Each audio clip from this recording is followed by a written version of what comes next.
Si intreccia con l'indagine dello Scicco di Roma l'inchiesta sul finanziamento al terrorismo internazionale condotta dalla Procura di Venezia, che ha indagato 2 imprenditori di nazionalità siriana, uno di San Donà, l'altro di Musile di Piave, nei confronti dei quali è stata mossa l'accusa di riciclaggio internazionale e finanziamento di condotte a scopo di terrorismo.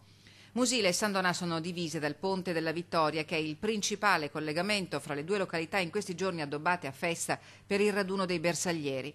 Tra la gente la notizia strillata dalle locandine dei quotidiani locali ha destato sorpresa e curiosità. Questa notizia in edicola questa mattina come è stata commentata? Ha fatto molto scalpore, tutti si chiedono se possono conoscere queste persone, ma insomma un po' tutti sono incuriositi, insomma hanno comprato il quotidiano per leggere se c'era scritto qualcosa di più approfondito. Ho letto adesso la locandina e sono incuriosita e voglio leggere. Le indagini della Procura Lagunare si concentrano in particolare su una somma pari a 53.000 euro inviati in Siria per canali non ufficiali. L'imprenditore di Musile ha detto agli inquirenti che quella somma gli sarebbe servita per acquistare una casa in Siria e che avrebbe scelto di inviare il denaro brevi manu per risparmiare sulle tasse.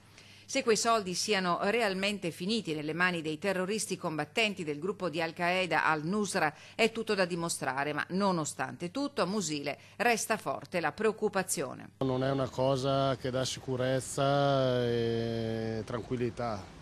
Sapere che certa gente nel territorio magari guadagna dei soldi in maniere anche magari non proprio lecite per finanziare quello che sappiamo bene non è una cosa bella, non si è tranquilli. Già 2 o 3 anni fa c'era un altro qua a Musile che finanziava il terrorismo, che poi è andato a abitare a San Donà, credo.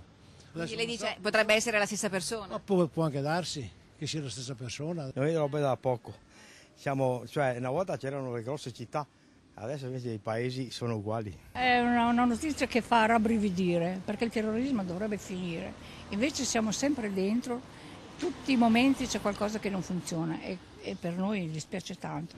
La sindaca Silvia Susanna al telefono ci dice di non conoscere i dettagli dell'indagine che si è fermata a Musile. In paese l'imprenditore siriano non è conosciuto, si sa solo quanto è emerso dal lavoro degli inquirenti, e cioè che l'impresa edile di cui era titolare è stata chiusa nei mesi scorsi e che l'uomo attualmente lavorerebbe come operaio.